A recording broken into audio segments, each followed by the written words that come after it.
Nobody believed a dog could survive a Montana winter without a heated shelter. Nobody except Zoe. Pine Ridge, Montana, January 2024. The golden retriever had shown up on the coldest night of December, limping up the driveway with ice crystals frozen into his matted fur and ribs showing through skin that should have been covered with healthy fat. Zoe had found him curled against the back door at 6 a.m, too weak to lift his head, his brown eyes looking up at her with an expression that seemed to say, "I made it this far. Please don't let me die now." She was 12 years old. She knew what her mother would say. "We can't keep a dog, baby. You know that. The landlord's rules are clear. No pets. And even if we could, we can't afford to feed another mouth. We're barely making it as it is." Her mother worked double shifts at the hospital in Kalispell, 45 minutes away on roads that turned deadly every time it snowed. They lived in a rental house at the edge of town, a drafty 2-bedroom that the landlord refused to repair because he was already doing them a favor by renting to a single black mother in a town where faces like theirs were rare enough to draw stares. Zoe knew all of this. She understood the mathematics of poverty, the careful calculations that determined whether they could afford new boots this month or whether she'd stuff newspaper into the holes in her old ones for another few weeks. She understood that a dog meant vet bills and food costs and complications they couldn't handle. But she also understood that if she left this dog outside, he would die. And she couldn't carry that weight. "Just until we find his owners," she begged. "Someone must be looking for him. I'll put up signs. I'll ask around. Just give me a week." Her mother looked at the dog, then at her daughter, then at the dog again. She sighed the sigh of a woman who had lost too many battles to fight this one. "1 week. He stays in the garage, not the house. And if the landlord finds out, we're all in trouble. You understand that?" Zoe understood. She named him Rusty because of the reddish tint in his golden fur, and she spent the first 3 days nursing him back from the edge of death. Warm water mixed with chicken broth from a can. Soft food that she bought with money saved from her lunch allowance. A bed made from old blankets in the corner of the unheated garage, where the temperature hovered around freezing, but at least the wind couldn't reach. She put up signs. She asked at the feed store and the post office and the school. She posted on the community Facebook page that she accessed through her mother's phone. Nobody claimed him. Nobody had lost a golden retriever. Nobody wanted one either. Not in January, not with vet bills and food costs and the complications of caring for an animal in a town where winter lasted 6 months and money was always tight. The week passed, then another. Rusty grew stronger, his limp fading as the sprain in his front leg healed, his ribs slowly disappearing under flesh that filled out with each meal Zoe scraped together. He followed her with his eyes whenever she was near, his tail thumping against the concrete floor of the garage whenever she appeared at the door. "He loves you," her mother said one evening, watching Zoe brush the dog's coat until it gleamed. "I've never seen a dog attached to someone so fast." "He knows I saved him," Zoe said. "Animals remember that. People too, sometimes." Her mother was quiet for a moment. "Baby, we need to talk about what happens next. It's been 3 weeks. Nobody's coming for this dog.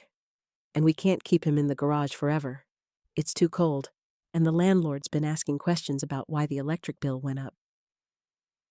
Zoe had been running a space heater in the garage during the coldest nights, plugging it in after her mother went to sleep and unplugging it before dawn. She hadn't realized the bill would show the difference. "I'll figure something out," she said. "Just give me more time." "Figure what out? A heated doghouse costs hundreds of dollars. Boarding him somewhere costs $50 a day. Taking him to the shelter." Her mother stopped, seeing the look on Zoe's face. "I'm not saying we should. I'm just saying we need to be realistic about our options. The shelter was not an option. Zoe had looked it up online. The Pine Ridge Animal Shelter was overcrowded, underfunded, and euthanized animals that weren't adopted within 30 days. A senior golden retriever with no papers and a history of abandonment would be at the bottom of every adoption list. Taking Rusty there would be a death sentence with extra steps. I'll figure something out, Zoe repeated. I promise. That night, she couldn't sleep. She lay in bed listening to the wind howl outside, imagining Rusty in the garage, curled on his blankets, his breath misting in air that was barely warmer than the frozen world outside. The temperature had dropped to 15 below zero, and the forecast promised worse to come. A polar vortex was descending from Canada, bringing conditions that would test every living thing in Montana. Rusty wouldn't survive in the garage through that kind of cold. The space heater wasn't enough, and she couldn't run it anyway without driving up the electric bill her mother couldn't afford. She needed something else. Something that would keep him warm without electricity, without money, without any of the resources that seemed to be available to everyone except them. She reached for her phone and started searching. The internet rabbit hole led her through pages of expensive insulated doghouses, propane heaters that cost more than her mother earned in a week, and heated pads that required electrical outlets she didn't have. Nothing was affordable. Nothing was practical. She was about to give up when she found a video from a survival channel, a bearded man in Alaska showing how to build an emergency shelter from nothing but a hillside and a shovel. The earth stays warm underground, he explained, digging into a slope. About 55 degrees, year-round, regardless of what's happening on the surface. Animals have known this forever. Foxes, badgers, bears. They dig burrows because the ground protects them from temperature extremes that would kill them above ground. Zoe watched the video 3 times. Then she watched related videos about earth-sheltered construction, about the thermal mass of soil, about how indigenous peoples around the world had used underground spaces to survive climates that seemed impossible. The principle was simple. The earth was a giant insulator, and if you could get below the frost line, you could create a space that stayed warm enough for survival without any external heat source. A burrow. She could build Rusty a burrow. The hillside behind their rental house rose gently toward the forest, a slope of frozen earth covered in 2 feet of snow. The landlord never went back there. It was part of the property, but essentially unused, a buffer zone between the rental and the forest beyond. If Zoe dug carefully, if she disguised the entrance, if she did everything right, nobody would even know the burrow existed. She started planning that night. The next morning was Saturday. The temperature a mere 5 below zero, practically warm compared to what was coming. Zoe pulled on every layer she owned. Thermal underwear, 2 pairs of socks, her worn winter coat that her mother kept promising to replace when there was money, and told her mother she was going out to play. Play? Her mother raised an eyebrow. It's 5 below zero, Zoe. What are you going to play? Just exploring, in the woods. I'll be careful. Her mother hesitated, then nodded. Stay where I can see you from the window, and come back before you get too cold. Zoe grabbed the shovel from the garage and headed for the hillside. The ground was frozen for the first 6 inches, harder than concrete, impossible to penetrate with a regular shovel. Zoe had expected this. The videos had warned her. She used a trick she'd learned online. She built a small fire at the base of the slope, feeding it with dead branches until the heat had softened the frozen crust enough to dig. Once she broke through the frost line, the soil changed. It was still cold, still dense, but workable, heavy clay mixed with rocks that she pried out one by one and stacked beside the growing hole. She dug straight into the hillside at first, creating a tunnel about 3 feet in diameter. After 4 feet, she widened the space, carving out a chamber large enough for a dog to turn around and lie down comfortably. The shape mattered. She had learned from the videos that a round chamber held heat better than a square one. Fewer corners for cold air to collect. More efficient use of space. She carved the walls as smooth as she could manage, packing the loose soil back into any cracks or gaps that might let cold air seep through. The ceiling she shaped into a gentle dome, strong enough to support its own weight without any framing. The entrance tunnel she angled slightly upward from the outside to the inner chamber. This was another trick from the survival videos. Warm air rises, and if the entrance sloped up, the warmth generated by Rusty's body would collect in the sleeping chamber rather than draining out through the tunnel. Cold air, being heavier, would sink toward the entrance and flow outside, replaced by the steady 55-degree warmth that the earth provided naturally. She made mistakes along the way. The first time she tried to widen the chamber, a section of the ceiling collapsed, filling the space with loose soil that took an hour to clear. She learned to work more carefully after that, removing small amounts of earth at a time, testing the stability of the ceiling before removing more. She learned to read the soil, which sections were stable clay that would hold, which were sandy and needed to be treated gently. The work was brutal. Her arms ached within the first hour. Her back screamed by the second. The cold found every gap in her clothing, numbing her fingers despite the gloves, making her nose run constantly until she stopped bothering to wipe it. But she kept digging. By mid-afternoon, she had excavated a burrow 6 feet deep into the hillside, with a sleeping chamber about 4 feet in diameter and 3 feet high. The entrance tunnel was narrow, just wide enough for Rusty to squeeze through, which would help retain heat inside the main chamber. The floor of the chamber was below the frost line, carved from soil that felt almost warm compared to the frozen surface. She lined the floor with a layer of dry leaves and pine needles gathered from the forest, then covered that with straw from an old bale she'd found behind the abandoned barn at the edge of the property.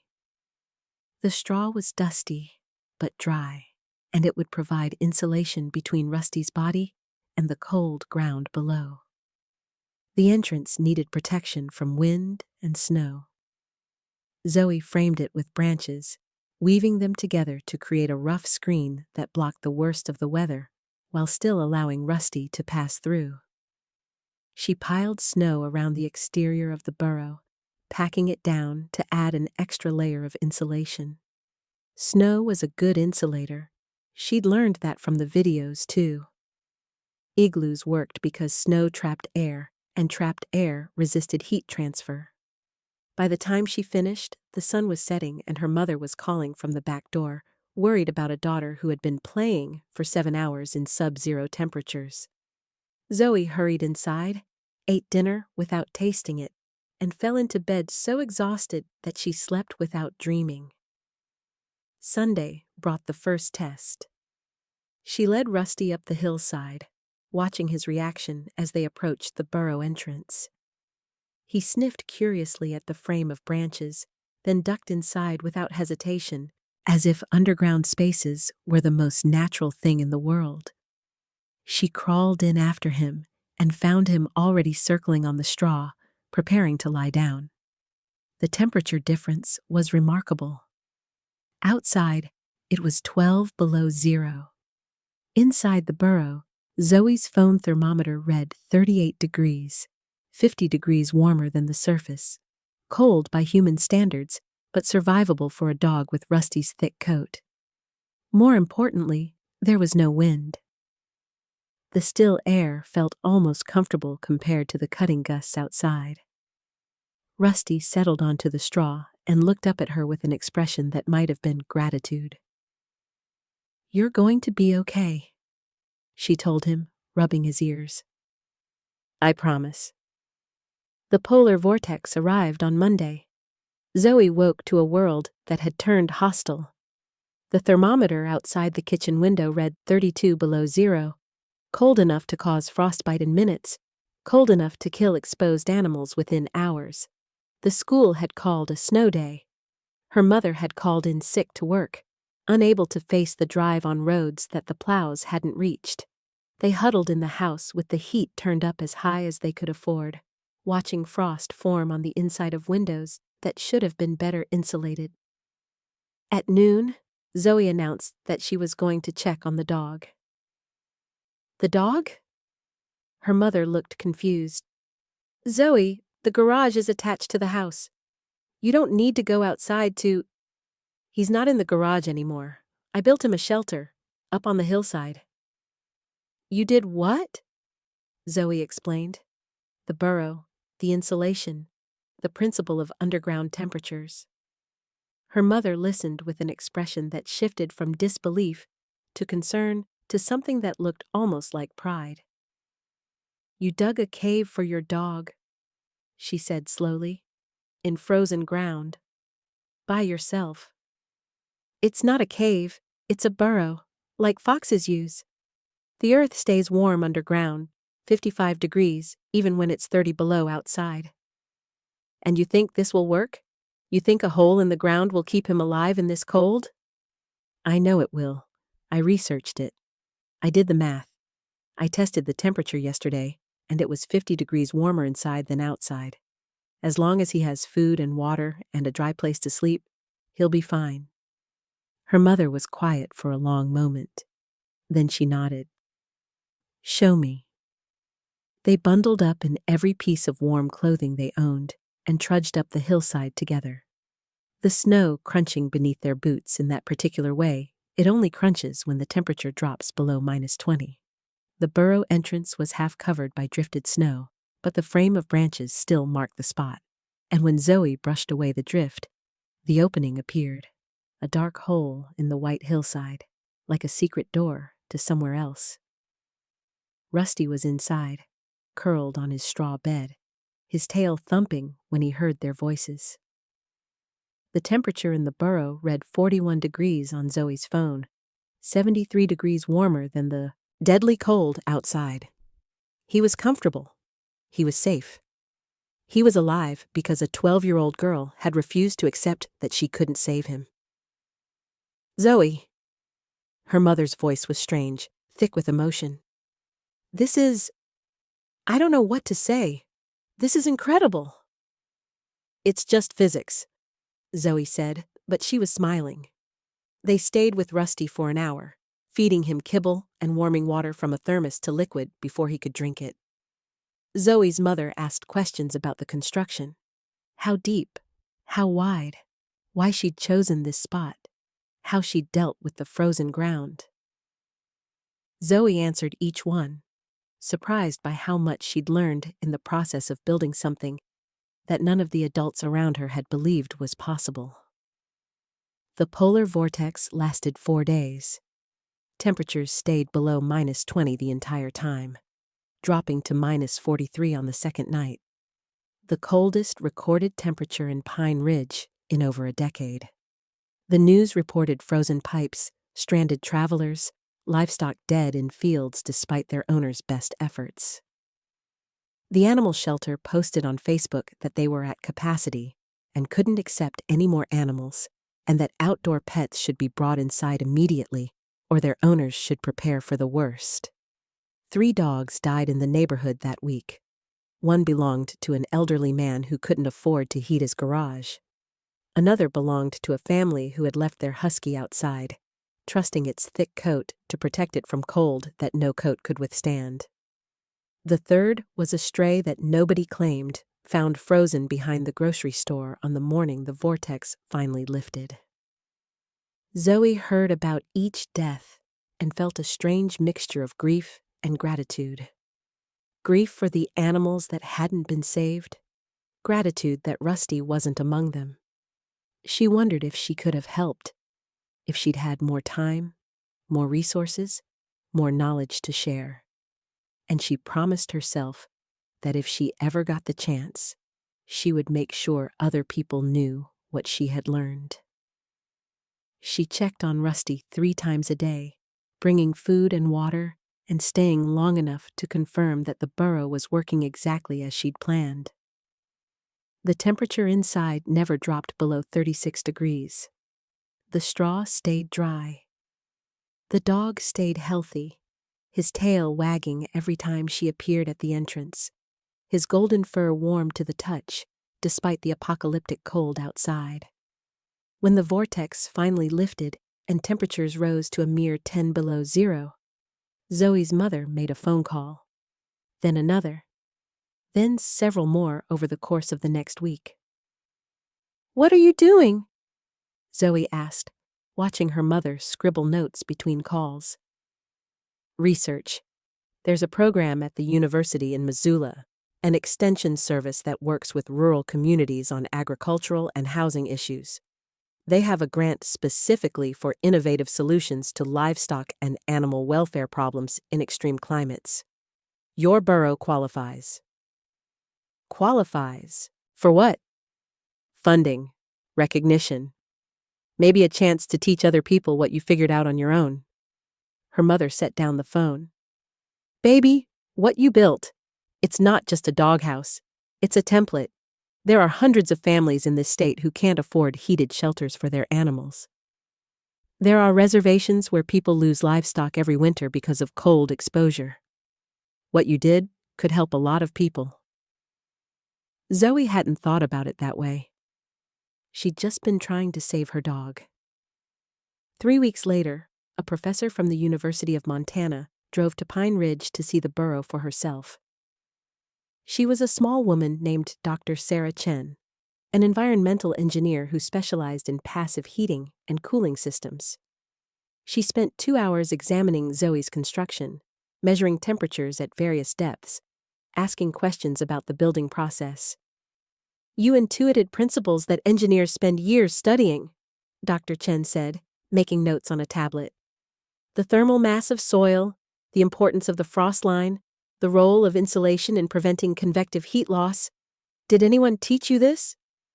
"YouTube," Zoe said. "And common sense. Animals dig burrows because burrows work. I just did what the animals do." Dr. Chen smiled. "That's exactly right. And that's exactly what we try to teach our students, to observe natural systems and learn from them.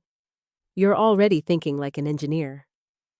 "I'm thinking like someone who didn't want her dog to die." "Sometimes that's the same thing." The grant came through in March. $15,000 to develop and document a low-cost, earth-sheltered animal housing system based on Zoe's design. Dr. Chen would supervise the project. Zoe would be credited as the co-developer. The money would pay for materials, labor, and a series of test installations on farms and reservations across Montana.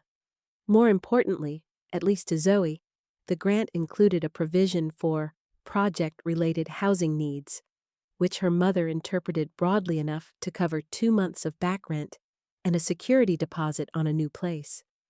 A place with a landlord who had already agreed, in writing, that dogs were welcome.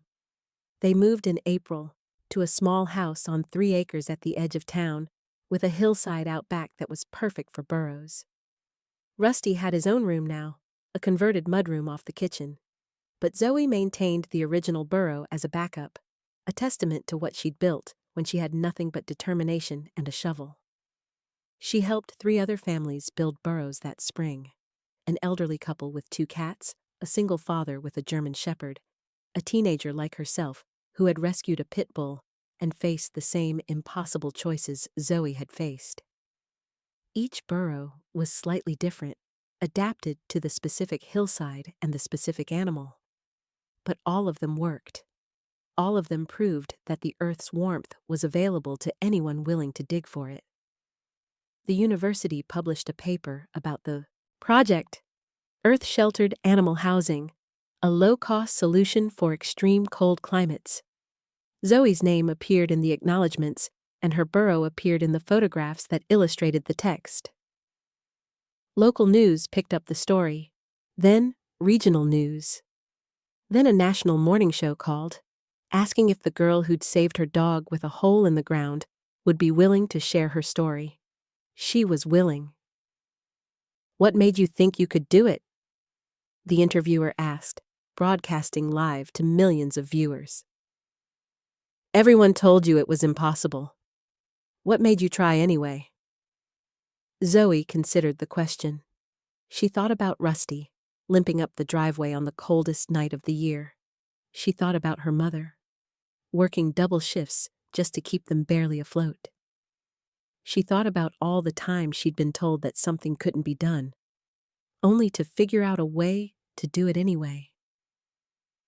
"Nobody was going to save him except me," she said finally, "and if I didn't try, I'd have to live with knowing I let him die.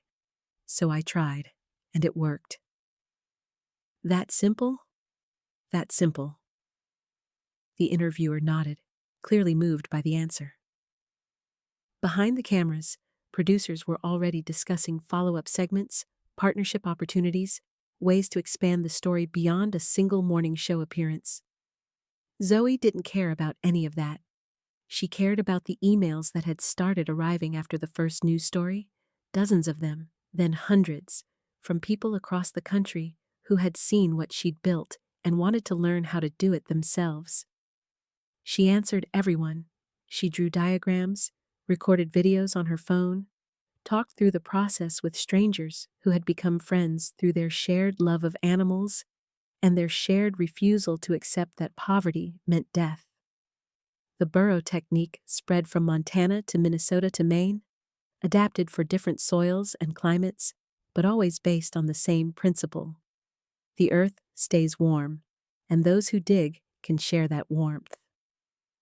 Rusty lay at her feet during the interview, his tail thumping occasionally against the studio floor, his eyes never leaving her face.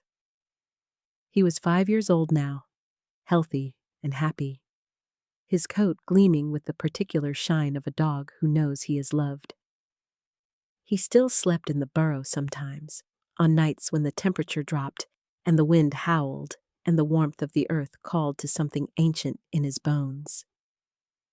Zoe would find him there in the mornings, curled on straw that she refreshed every few weeks, perfectly content in the shelter that a 12-year-old girl had dug with her own hands because she refused to accept that impossible meant impossible.